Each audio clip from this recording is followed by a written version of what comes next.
Nós começamos hoje, então, um curso sobre a crise na Igreja Católica, que me pareceu necessário diante das circunstâncias que nós estamos atravessando, em que a tradição, quando eu digo tradição, significa Fraternidade de São Pio X, principalmente, que é o principal veículo que Deus suscitou para promover, defender e desenvolver a tradição nos tempos calamitosos em que nós atravessamos.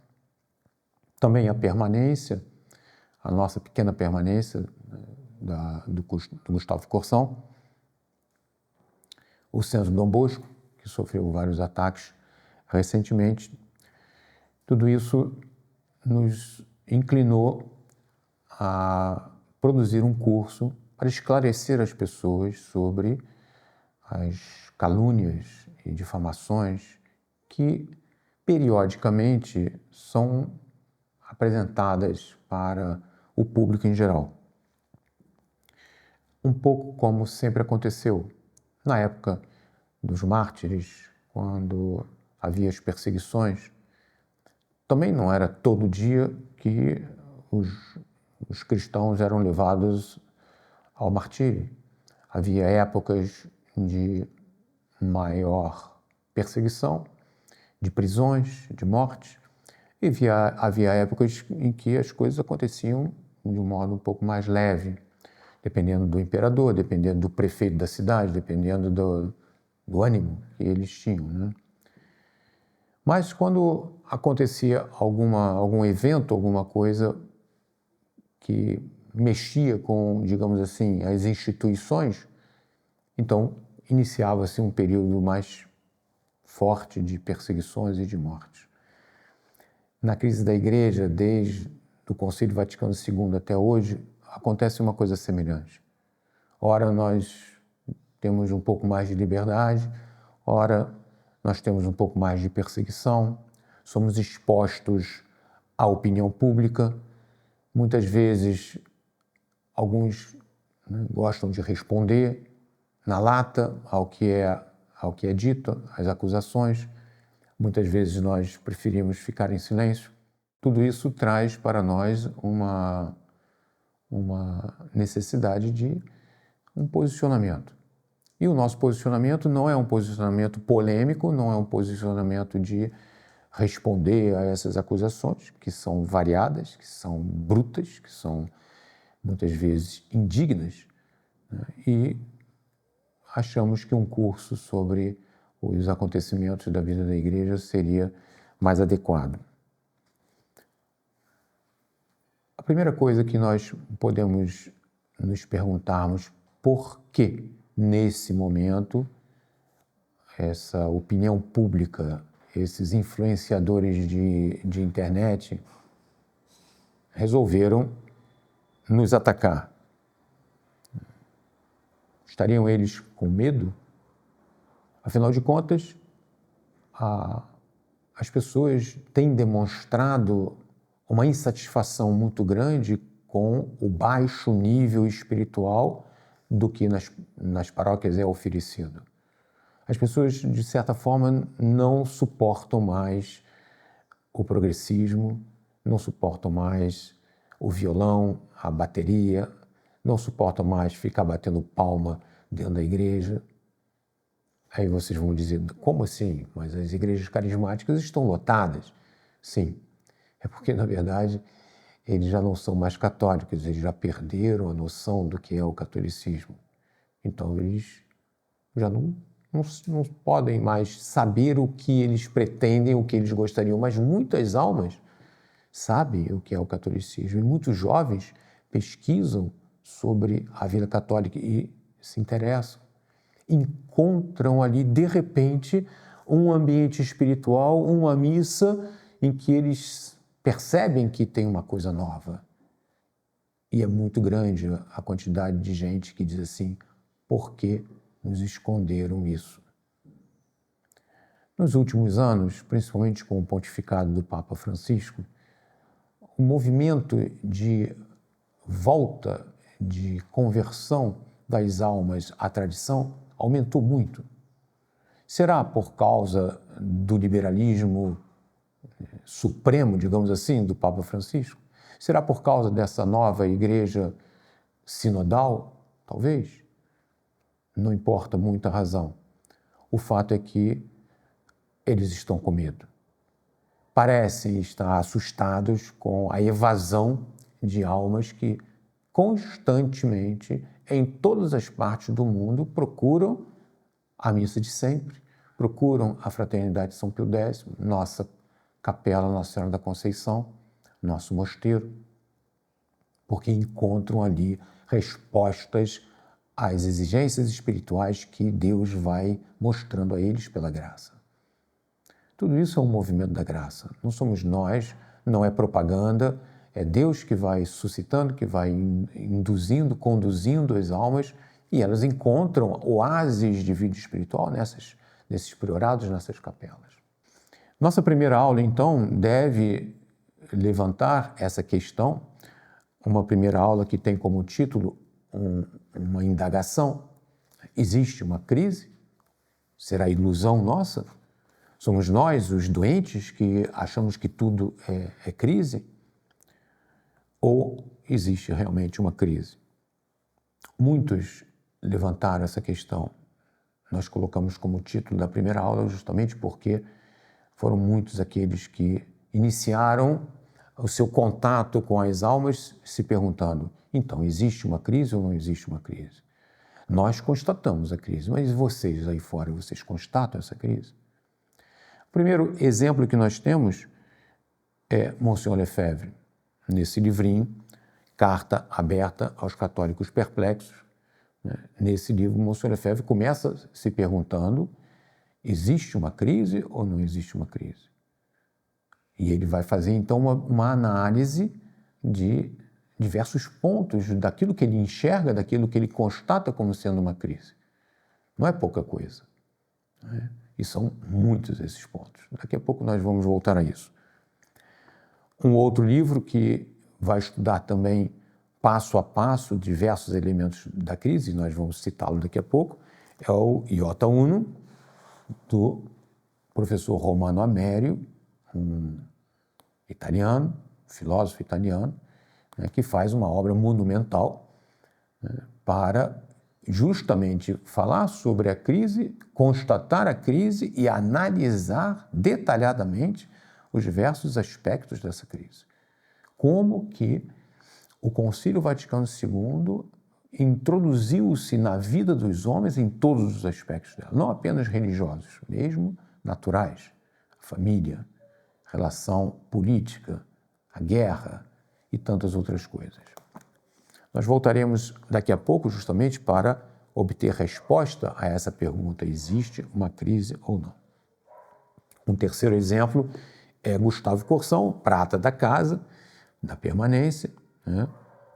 A Igreja Católica e a Outra traz uma série de artigos de Gustavo Corsão sobre a crise e nós vamos também citá-lo para demonstrar a existência de uma crise real dentro da Igreja. No Carta Aberta aos Católicos Perplexos, Monsieur Lefebvre, constatando a perplexidade dos católicos de hoje, através dos próprios textos do Concílio, vai mostrar, em 1968, como que Paulo VI, o Papa Paulo VI, fala sobre a crise. No preâmbulo da profissão de fé, no encerramento do ano de fé, 1968, falando sobre os danos causados à doutrina, o Papa diz assim: seria engendrar, como infelizmente se vê hoje, ele constata, a perturbação e a perplexidade de muitas almas. Então, ele vai citar o próprio Papa para mostrar por que razão ele escreve uma carta aberta aos católicos perplexos. Porque o Papa Paulo VI fala de católicos perplexos. Em 1981, João Paulo II escreve: os cristãos de hoje, em grande parte, se sentem perdidos, confusos, perplexos e mesmo decepcionados. E ele continua: de todos os lados espalham-se ideias que contradizem a verdade que foi revelada, que sempre foi ensinada. Verdadeiras heresias foram divulgadas nos domínios do dogma e da moral, suscitando dúvidas, confusão, rebelião. A própria liturgia foi violada. Mergulhados num relativismo intelectual e moral, os cristãos são tentados por um iluminismo vagamente moralista, por um cristianismo sociológico, sem dogma definido, sem moralidade objetiva. É muito forte. A questão dos papas do concílio, de João 23 até o Papa Leão XIV atual, é que eles constatam muitas vezes, e várias vezes vão voltar a constatar a existência de uma crise terrível e muitas vezes vão usar palavras duríssimas. Mas, como um médico que quer curar um câncer dando aspirina, eles não tocam na causa desse mal.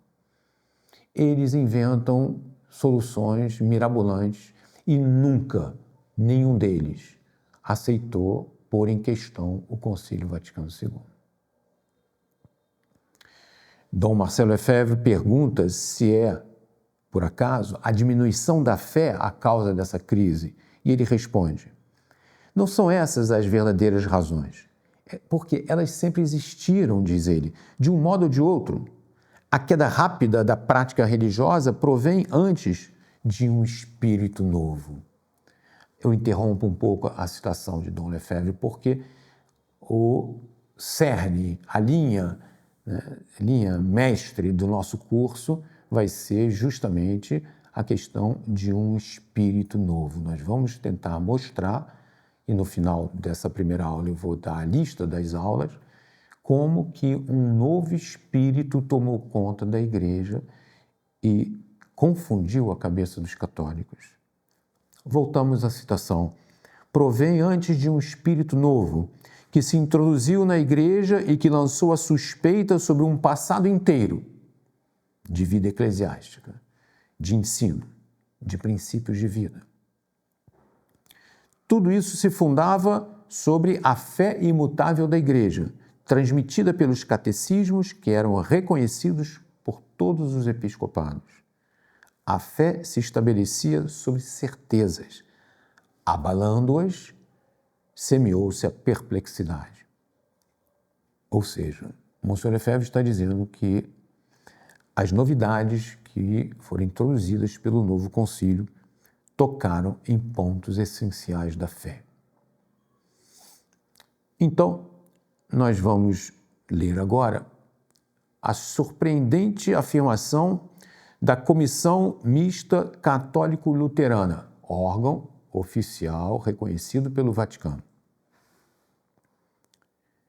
Entre as ideias do Concílio Vaticano II, veja onde ele põe o foco, entre as ideias do Concílio Vaticano II, nas quais se pode ver um acolhimento dos postulados de Lutero, se acham, por exemplo, a descrição da Igreja como povo de Deus, ideia mestra do novo direito canônico, ideia democrática e não hierárquica. Isso diz essa comissão católico-luterana. O foco colocado não sobre o sacerdócio da ordem, mas sobre o sacerdócio de todos os batizados. O compromisso em favor do direito da pessoa à liberdade em matéria de religião, que vai dar em Dignitatis Humanae. Chega a ser chocante quando a gente vê num órgão do Vaticano a descrição do que é o Concílio Vaticano II, mostrando Lutero como modelo. Outras exigências que Lutero tinha formulado em seu tempo podem ser consideradas como sendo satisfeitas na teologia e na prática da Igreja de hoje. O emprego da língua vulgar na liturgia, a possibilidade da comunhão sob as duas espécies, a renovação da teologia e da celebração da Eucaristia, e muitos outros pontos em que o Concílio Vaticano II transforma a Igreja Católica numa espécie de neoprotestantismo. Há uma dificuldade nesse ponto, porque o Papa Paulo VI, ele passa por diversas contradições. Ora, ele tem uma tendência mais tradicional, ora, ele tem uma tendência liberal. São diversas as palavras de Paulo VI adotando um tom mais glorioso, ufanista, né, da grande primavera da Igreja, que nunca se viu. Ora, lamentando um desastre, sem, no entanto, tocar na causa da destruição, que é o próprio concílio. Ele diz assim: diríamos, famosa citação, que por alguma fresta misteriosa, não é misteriosa, por alguma fresta a fumaça de Satanás entrou no templo de Deus. Há dúvidas, incerteza, há problemática, há inquietação, há insatisfação, há confronto.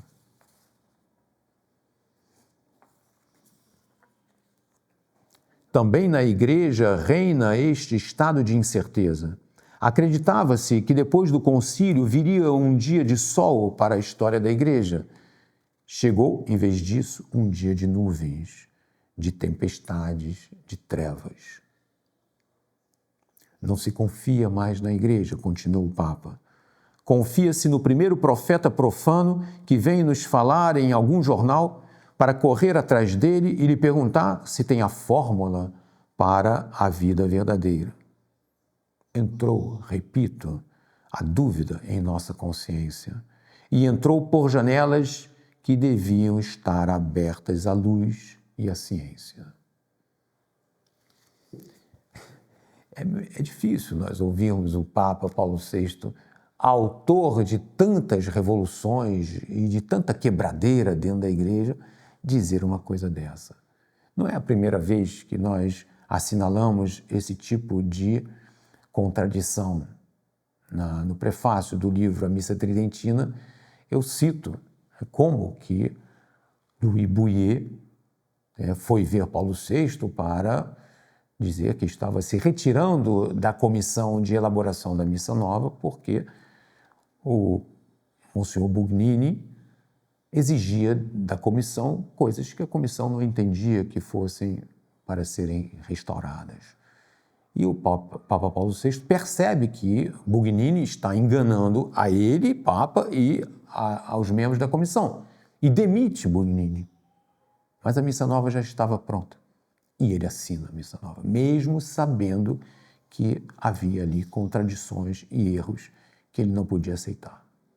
Não mandou Bugnini para o Irã? Quem manda um bispo para o Irã? Castigo, mas assina a missa, que não deveria ter assinado. E o próprio Paulo VI continua. Acreditava-se que depois do concílio viriam dias ensolarados para a história da Igreja. Advieram, porém, jornadas de nuvens, de tempestades, de escuridão, de busca e de incerteza. Tentamos cavar abismos em vez de preenchê-los.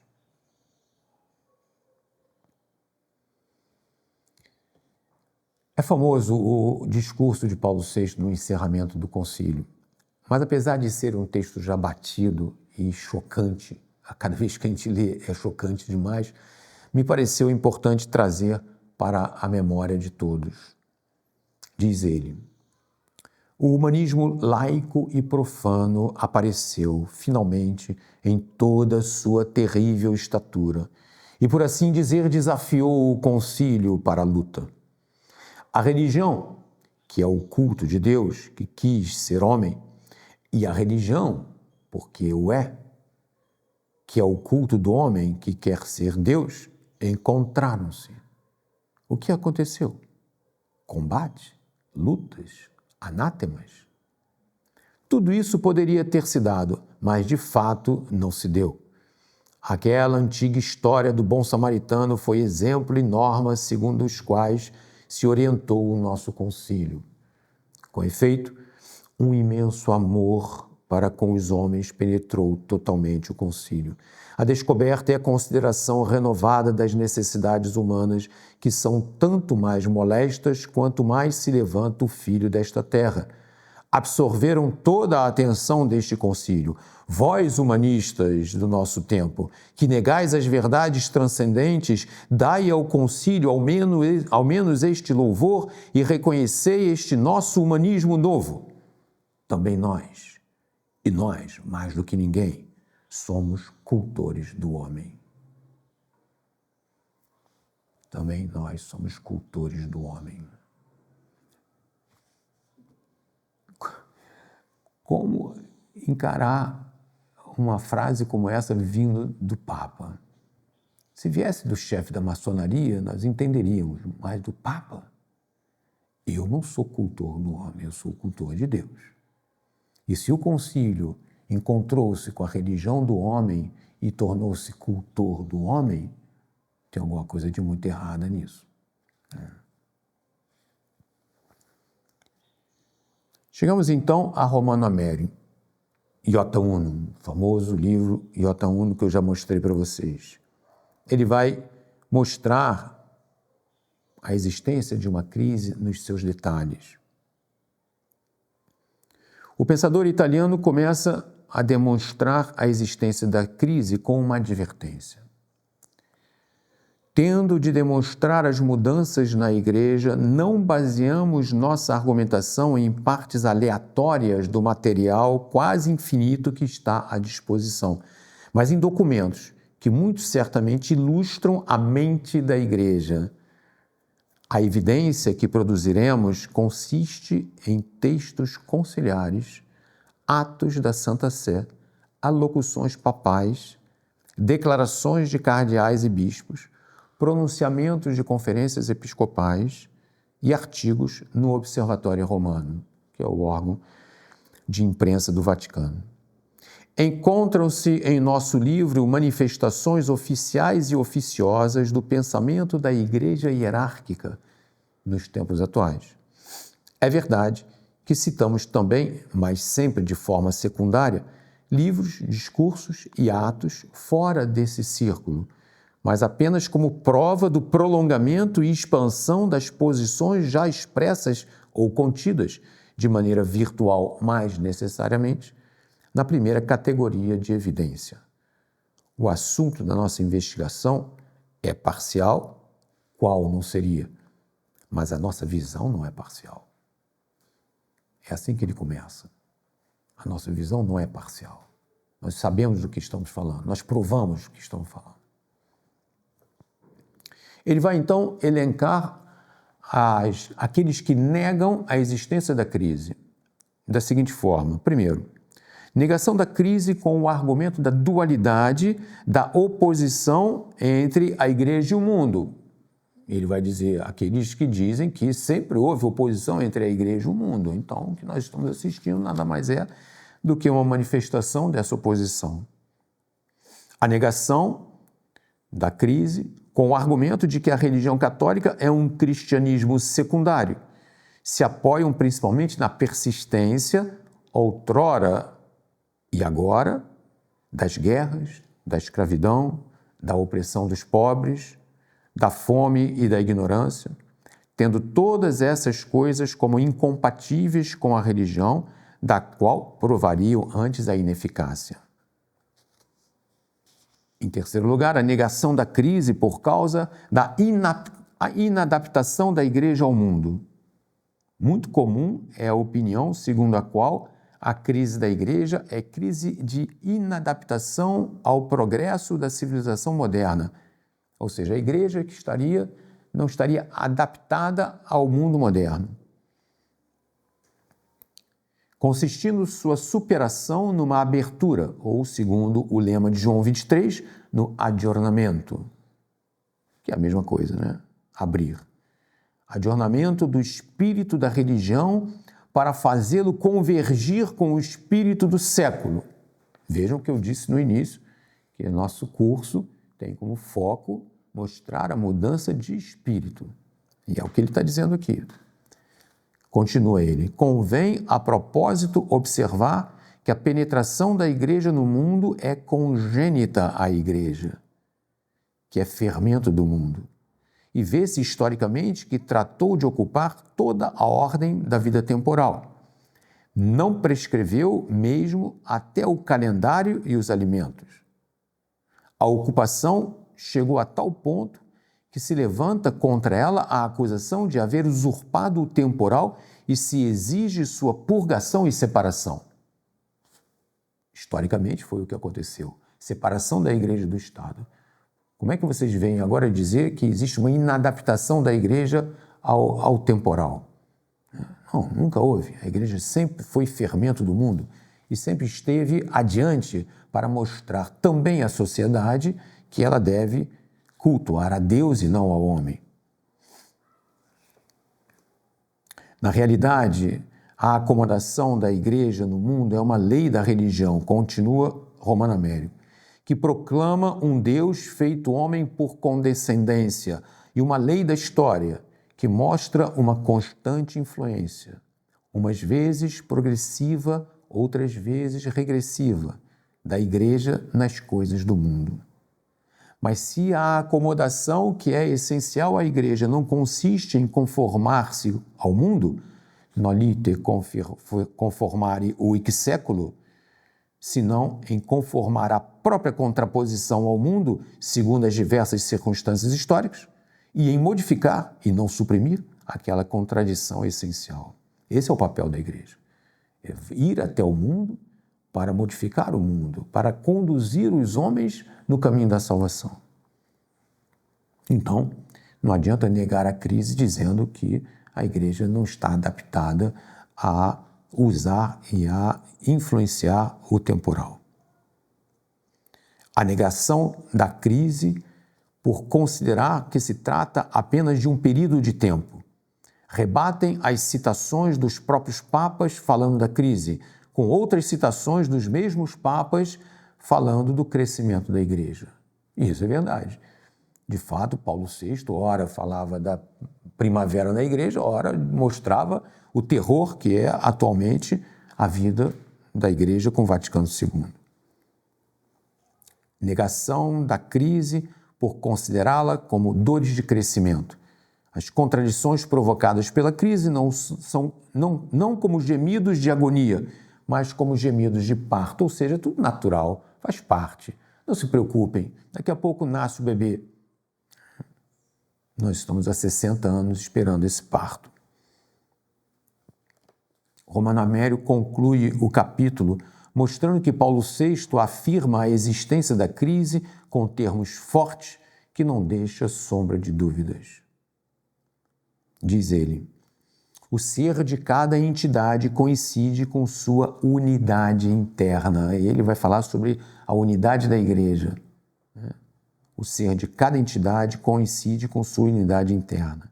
Se o organismo é desmembrado e cindido, o indivíduo perece e transforma-se em outro. É muito forte. Isso é o Romano Américo que está explicando. Há um ser que pode ser individual, pode ser uma sociedade, precisa de unidade. Se ele é rompido, ele perde a unidade e ele desaparece. No seu lugar aparece outra coisa. Se as intenções e as vontades das mentes associadas divergem, se estão divididas, cessa assim a convergência in unum, na unidade das partes, e a comunidade desaparece. Portanto, também na igreja, que é sem dúvida uma sociedade, a dissolução interna produz uma ruptura na unidade e, consequentemente, no seu ser. Vejam, aqueles que nos acusam de trabalhar contra a unidade não percebem que a ruptura na unidade vem de Vaticano II, vem da crise. Não nossa, nós estamos lutando para devolver a unidade, só que é contra a situação atual. Então eles acham que nós estamos rompendo com alguma coisa. Nós estamos rompendo com o que resultou da destruição da unidade. Continua Romano Amério, essa ruptura da unidade é amplamente reconhecida no discurso de Paulo VI de 30 de agosto de 1973, que lamenta, abre aspas, a divisão, a desagregação que, por desgraça, se encontra agora em não poucos setores da Igreja.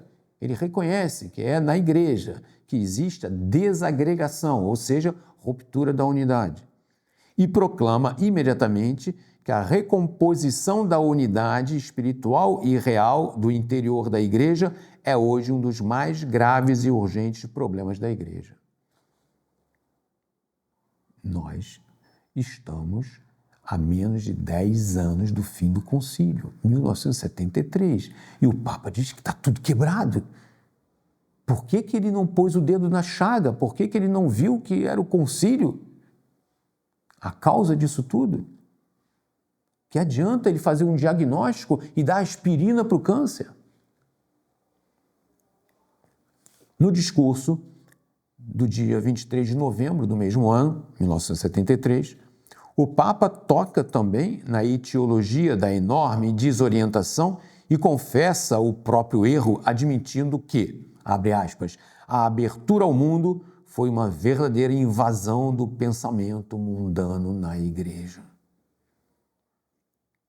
Essa invasão remove da Igreja sua força de oposição e lhe tira toda a sua especificidade. Ou seja, aquilo que é especificamente católico desaparece. Nós estamos diante de outra coisa. Estas conclusões do Papa Paulo VI abrem, então, espaço para o terceiro livro falando sobre a crise, que é Gustavo Corsão, no seu artigo, primeiro artigo da seleção que nós fizemos na Igreja Católica e a outra, que eu já mostrei para vocês. O primeiro artigo chama-se A Descoberta da Outra. Esse artigo é de 1976. 1977. Jornal O Globo, 29 de dezembro de 1977.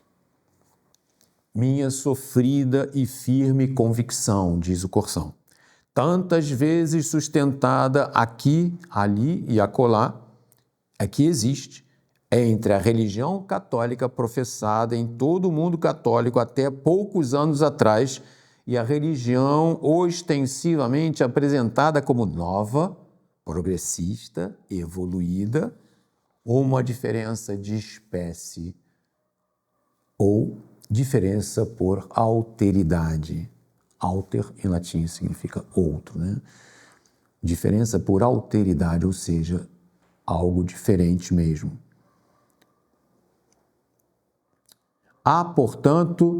São, portanto, duas as igrejas atualmente governadas e servidas pela mesma hierarquia, a Igreja Católica de sempre e a outra.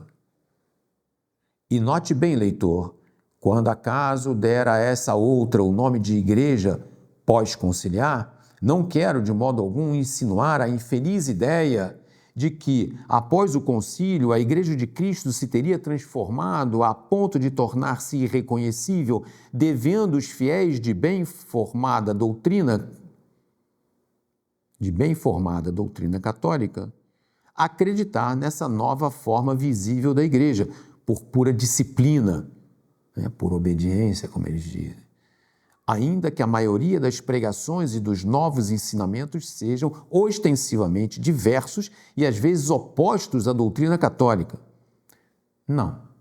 A Igreja Católica e Apostólica continua a existir na era pós-conciliar, submetida a duras provações, mas sempre permanente e fiel guardiã do depósito sagrado. Se o leitor me perguntasse agora quais são as essenciais diferenças que separam as duas religiões, a Igreja Católica e a outra, eu responderia: diferença de espírito, diferença de espírito é o nosso tema. Diferença de espírito, diferença de doutrina, diferença de culto e diferença de moral. Como tereis chegado a tão assustadora convicção? Com muito sofrimento e muito trabalho. São milhares os católicos que chegaram à mesma convicção.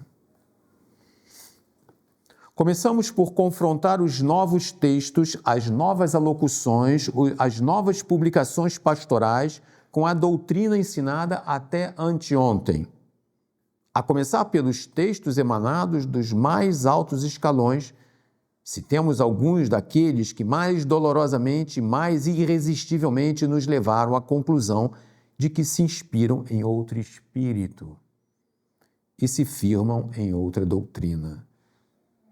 Entre os textos conciliares, citamos os seguintes.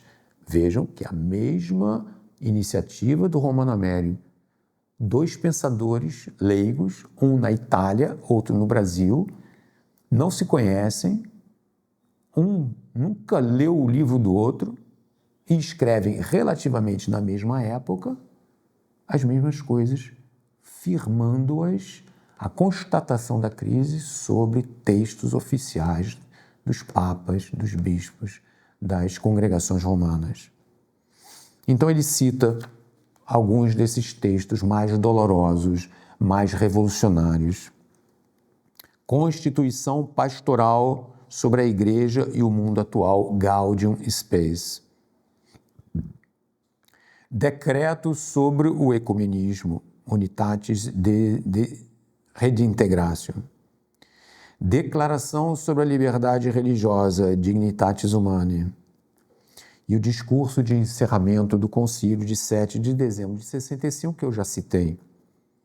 O Institutio Generalis do Novus Ordo Missae, no seu ponto 7, na primeira redação de 69 e principalmente a segunda redação de 1970.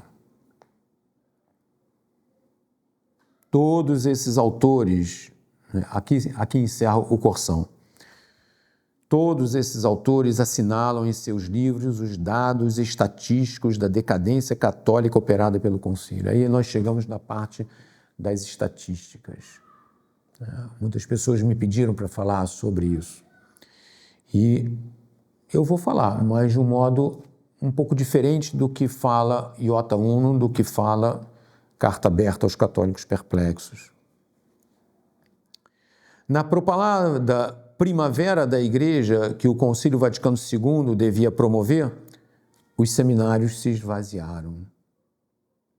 Pior do que isso, tornaram-se centros de deformação teológica, de estudo dos autores protestantes e dos liberais modernistas. Isso não é afirmado por mim, isso é afirmado pelo cardeal Ratzinger, antes de ser eleito Papa, e ele dizia isso. Nos nossos seminários, nós não líamos São Tomás de Aquino, nós líamos os protestantes, debaixo dos panos. Com isso, o número de sacerdotes no mundo foi reduzido ano a ano, não apenas pela falta de vocações, mas também pelos milhares de padres que abandonaram o sacerdócio. Vocês podem ler no capítulo 7 de Iota Uno, como Fabiano Rollin nos mostrou na última conferência que ele deu, os dados, os números dos pedidos de redução ao Estado laico aos milhares no tempo de Paulo VI. O drama é igualmente grave nas ordens religiosas femininas. Muitos mosteiros foram vendidos. As últimas irmãs já velhinhas, remanejadas para outras casas, para ali terminarem sua vida de modo patético, sem véu, sem hábito, sem oração. As paróquias, depois de terem seguido os caminhos heréticos do comunismo, na chamada teologia da libertação, reagiram, trocaram de orientação e mergulharam no sentimentalismo pentecostal do movimento carismático. Vocês podem estudar as origens do movimento carismático católico, que tem fundamento nos protestantes americanos, isso já é conhecido. O resultado desses 60 anos de progressismo é a ignorância que a geração atual tem da vida católica. Se muitos católicos atuais ficam com medo de cair na desobediência por defender a tradição, é porque não fazem ideia do que é o catolicismo. Sem uma graça muito especial de Deus, eles não têm como sair dessa lógica infernal que exige deles um comportamento, uma adesão ao que eles pensam ser o catolicismo. A crise é de fé e é grave. A crise é gravíssima. O objetivo do nosso curso é, então, mostrar aos católicos de boa vontade essa mudança de espírito operada pelo Vaticano II. A realidade do primado de Pedro mudou para um novo espírito a partir de João 23, e nós vamos procurar mostrar isso. A vida sacerdotal mudou de espírito para uma vida sacerdotal laicizada, celebrando os sacramentos, sobretudo a Santa Missa, eles também rebaixados a ritos naturais, sem força sobrenatural, o culto do homem, como Paulo VI disse. O Concílio Vaticano II atingiu todas as camadas da vida da Igreja, instituindo um catolicismo naturalista, sem verdadeira oração, sem dogmas e sem fé. É contra essa tragédia que se levantou Dom Marcel Lefebvre, Dom Antônio de Castro Maia e outros bispos e sacerdotes espalhados pelo mundo, sempre perseguidos. Não com um espírito revolucionário, não como novos protestantes, mas para proteger a Igreja, para proteger o papado, para proteger a vida sacerdotal e os sacramentos eficazes da graça. Eu gostaria de mostrar para vocês como que os nossos autores trabalharam esta questão da crise e nas suas diversas figuras, digamos assim, trazendo os capítulos do livro de Monsieur Lefebvre, Carta Aberta aos Católicos Perplexos. A perplexidade do católico nós já vimos agora. Mudam a nossa religião, e Monsieur Lefebvre vai mostrar como que as reformas mudaram completamente a religião. A dessacralização, né? Laicização, naturalismo. A missa nova, o latim e a batina, coisas externas, sim, mas que mostravam o interior. O batismo, o matrimônio, a Eucaristia e a crisma, a reforma dos sacramentos. A crise do sacerdócio, os novos catecismos, os novos seminários e os novos teólogos, o ecumenismo, a liberdade religiosa, a colegialidade, isso tudo é o próprio Vaticano II, a revolução no Concílio Vaticano II, a revolução dentro da Igreja, o pensamento modernista. E depois ele trata do lado tradicional, vai falar da tradição, da obediência, do modo como o próprio Monsieur Lefebvre foi condenado no que ele chama a condenação selvagem. É mais ou menos isso que nós queremos dar no nosso curso. E o nosso curso vai ter as seguintes aulas. Depois dessa primeira aula de introdução, se existe uma crise, nós teremos de Pio XII a João 23. Novo espírito no papado, é a segunda aula. A revolução do concílio. Novo espírito no episcopado. Aí eu digo no episcopado porque o concílio é o colégio dos bispos determinando coisas. E a revolução que eles montaram está muito clara no livro do Ralph Wiltgen, O Reno se lança no Tibre, né, que é chocante. Você vai lendo e vai dizendo, não acredito no que eu estou ouvindo. Então, é a revolução do concílio. A quarta aula serão os documentos do concílio, uma análise dos textos dúbios, portas abertas, o que Monsieur Lefebvre chamou de bombas relógios, tudo isso nos documentos do concílio. A quinta aula, a reforma da liturgia e as experiências dos anos 60. É importante ver a reforma da liturgia através dessas experiências, porque tudo foi adiantado, tudo foi jogado na frente dos fiéis, missa versus populum, as rubricas de 1965 eliminam uma série de coisas da missa e coisas parecidas, para chegar então na missa normativa de 1968, recusada pelos cardeais, mas essa mesma missa normativa vai ser reapresentada como missa nova, assinada por Paulo VI em 1969.